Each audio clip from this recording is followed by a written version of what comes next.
Şampiyon Ahmetspor!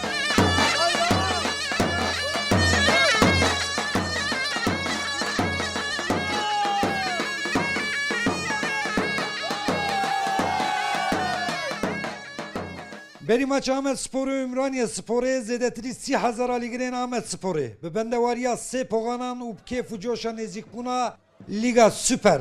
Ketin yariye u pişkiriya tima xwe kirin. Emin xorte kurtike ve şere deştamuşe Jwane hatta çavlike şampiyon Ahmetspor. Emin xorte kurtike ve şere deştamuşe Jwane hatta çavlike şampiyon Ahmetspor. Şampiyon Ahmetspor.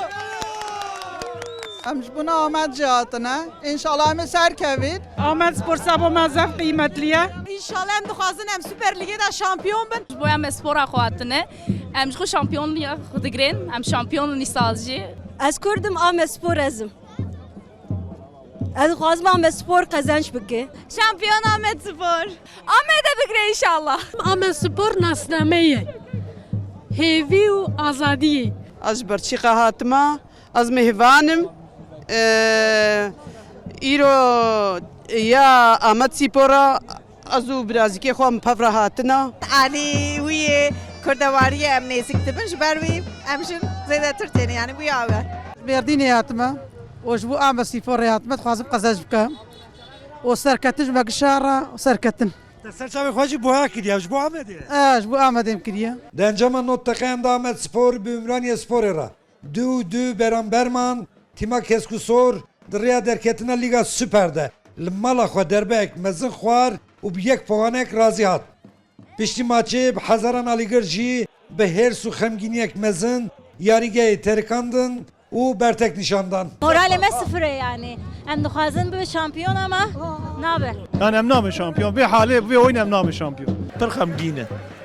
Ev qasana dengê me çû, ev qasana kiriya. Bu heke me xwarin. Heke Ahmet'i ve Ahmet'i xoş ne lisyanız. Oyuncuyu ne zanı bilize. En iyisi bir ayak ne tevdi mali xuda maçı seyilken daha hoş. Em bi sê gola derkevin serî ama ne yazık ki ne bu. Ne ayıbe? Hem servis bir çağrı dolabın hem arim maçımda hem arim fırına bir şoğlu. Dengi maçu. Kakadi kabut kev ya. Ma xoş nelis ayrı ama vi hakim yam kod kirin. Valla ne dileme bu ama evci baş bu. Son dakika mi xo havet evci baş bu. Yani me kanseri kirin ha.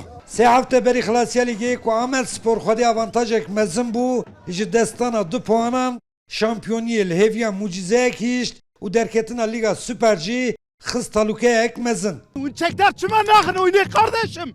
Çekter çima çinaleyse. Ve çekter çima köreltmişkir. Ravşama ne başa burası.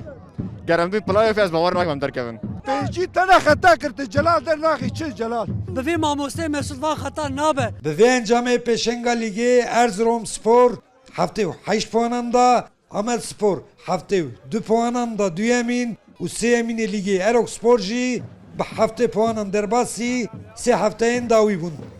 Abdülselam ikinci Rûda. Ahmet.